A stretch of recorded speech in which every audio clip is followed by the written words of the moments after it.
दूर करने का प्रयास करेंगे तो अड़चन हमें फंसा लेगी, अड़चन।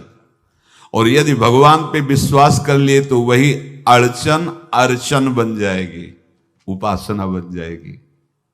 मान लीजिए बात, मान लीजिए आप लोग तो गृहस्थ में देखा होगा, हमने देखा है, बच्चा गिरा, रोने लगा, मां उठाने आई, छाती से लगाया, वो मां के थप्पड़ मार रहा है। यद्यपि वो कुछ जानता नहीं, पर भाव जब उसके देखे, बलिहार है, इस वात्सल्य की बलिहार है, ये माँ को मार के कह रहा है, थप्पड़ मार के, अब तू छाती से लगा रही, जब गिरा और चोट लगी तब तू कहाँ थी, क्यों ले उठाया, ये अधिकार।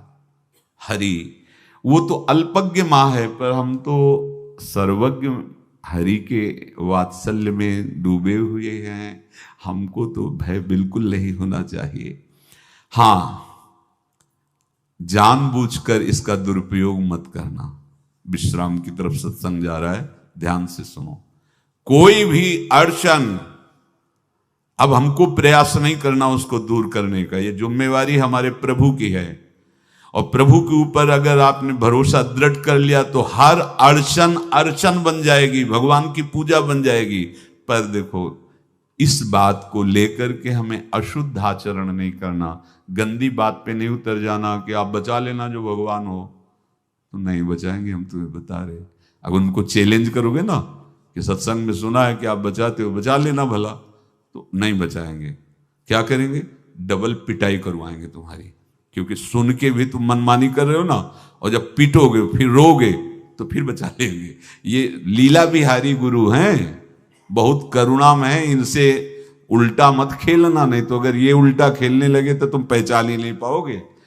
कह रहे हैं अपने आचरण को जानबूझकर अशुद्ध ना करो, तुम्हारी सारी बुराइयों की जिम्मेवारी हरि ले लेंगे। शब्द पर ध्यान दीजिए, जानबूझकर तुम अपनी बुराइयों का प्रयोग मत करो, तुम्हारे में जो बुराई है वो श्री हरि स्वयं स्वीकार कर लेंगे। वो ठीक है, जैसे आग में मल पड़े या चंदन या लोहा पड़े या लकड़ी, आग सबको अपना रूप दे देती है, ऐसे हर बुराई हरि में जाके परम सद्गुण बन जाती है। हम जितना अपने आप को अच्छा बनाने का प्रयास करेंगे, ये संसारियों के समझ में नहीं आएगा, परमार्थ के पथिकों के लिए बात है, और यही विश्राम हो जाएगा। हम अपने आप को जितना अच्छा और बड़ा बनाने की कोशिश करेंगे, उतना ही हम